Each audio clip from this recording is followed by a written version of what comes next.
રામ રામ ને સીતારામ મિત્રો, આજે આપણે સંદનગીરીના ડુંગર ઉપર હોયરામાં હનુમાનજી મહારાજના તમને દર્શન કરાવીશું.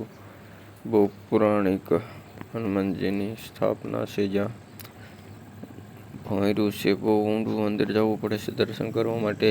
અને સંદનગીરીનો ડુંગર જે સુંદરનાથની સ્થાપના છે, જ્યાં હનુમાનજી મહારાજ બિરાજમાન છે. તો આવો ઉપર જઈ 199 પગથિયા ચડી અને તમને હનુમાનજી મહારાજના દર્શન કરાવીએ.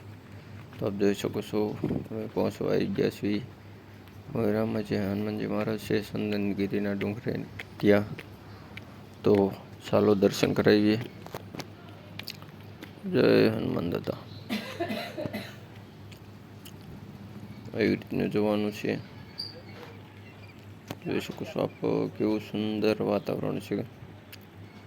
જોકે ચોમાસાનો ટાઈમ છે એટલે લીલું ઘાસ, વૃક્ષો, ઝાડવાઓ. ચાલો તો હવે દર્શન કરીએ હનુમાનજી મહારાજના.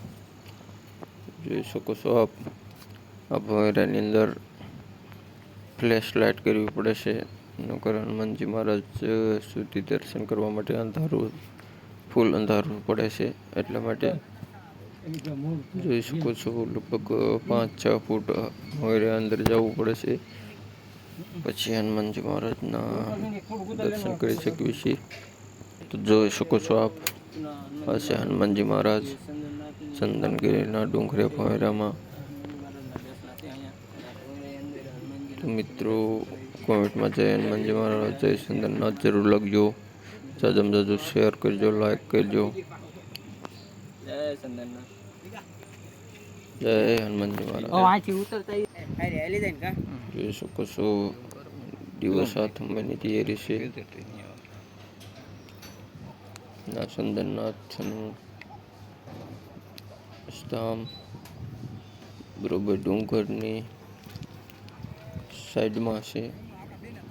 આપ જોઈ શકો છો, આ સુંદરનાથના ડુંગરેથી 4-5 ગામના તળાવ દેખાય છે, એ પણ આપ જોઈ શકો છો. તો મિત્રો, વિડીયોને જાજામાં જાજુ શેર કરજો, લાઈક કરજો અને મારા પેજને ફોલો કરી દેજો.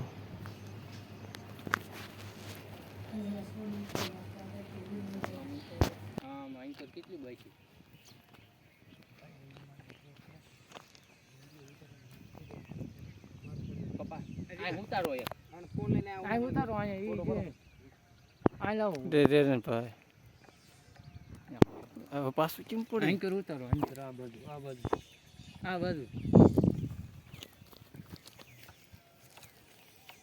પડતો નહીં ઓલા કિતાટો બસ રે અભી જઈ કાઢ્યો. આ કેટલું ઊંડું રે તો આમ રાખો ને, આમ બસ કેટલું